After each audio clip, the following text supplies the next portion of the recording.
So in the master class, we did the demonstration of the handheld dynamometer showing force output changes after stretching for 10 seconds. And I had a lot of you ask, well, what about foam rolling? Why shouldn't people foam roll? Here's your answer. So push hard, hard, hard, hard. Go, go, go, go, go, go, go, go, go, go, go, go.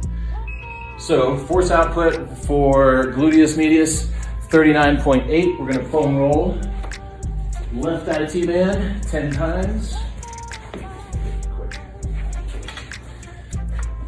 So 39.8, we're gonna foam roll 10 times, see what happens to force output. So remember what's happening here on the physiological level when you're forcing muscles to relax with either foam rolling, stretching, massage, Theragun. You're going to decrease force output, as we're gonna see here in a second.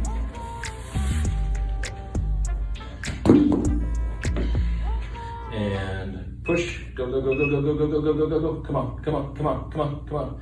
Okay, so we went from 39.8 to 32.6 in just 10 reps there, and that's gluteus medius, and he didn't even roll his gluteus medius. So that's what you're doing when you're forcing muscles to relax. You're causing inhibition, which decreases force output, increases risk of injury, and prolongs recovery.